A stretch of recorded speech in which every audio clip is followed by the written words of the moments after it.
December 6, 1900. Lévis, Quebec. Over 100 people gathered together at la Société des Artisans Canadiens Français to hear Aphonse Desjardin present a plan that could change their lives. For decades, poor harvests, economic recessions, and the high cost of supplies had left many farmers penniless. Factory workers fared no better. Industrial development did not provide enough jobs for the labor force. Wages were low, working conditions were harsh. Farmers and laborers were unable to get credit from established banks. Many turned to unscrupulous moneylenders, taking on onerous debts. A French-language stenographer at the House of Commons, Aphonse Desjardin was outraged by stories of usurious loans and the callous treatment of the poor. Desjardins looked to Europe and its history of people's banks and cooperatives. He devised a savings and credit cooperative that would enable the working class to become its own banker. He outlined his idea that December day in 1900. Among his objectives, to develop habits of thrift and foresight, to use savings for credit accessible to workers, farmers, and any honest, hard-working person, to encourage entrepreneurship and local development, to eradicate usury, to improve living conditions for the working class.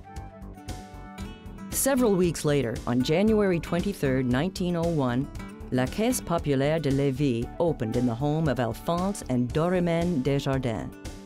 By the end of the day, 12 members had deposited $26.40, and the seeds were sown.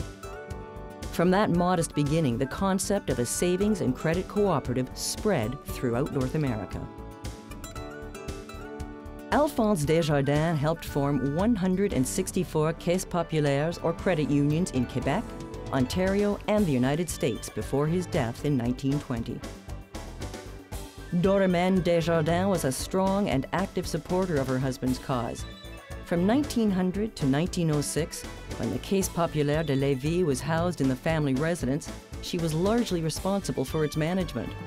Today, she is credited as co-founder of the Caisse Populaire.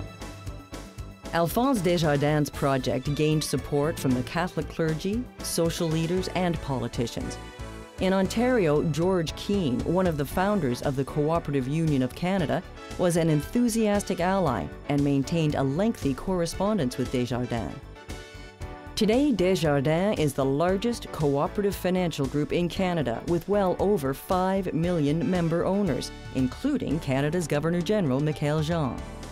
Already a member for several years, in September 2007, the Governor-General opened an account for her daughter, Marie-Hélène, at the Caisse Populaire Desjardins de Lévis.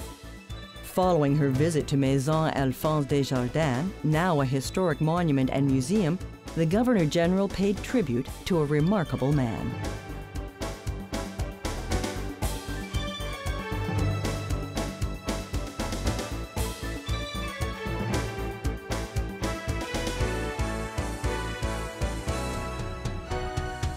On this, the 100th anniversary of the Canadian Cooperative Association, we honor the past with the presentation of the greatest Canadian Cooperator Award to Aphonse Desjardins.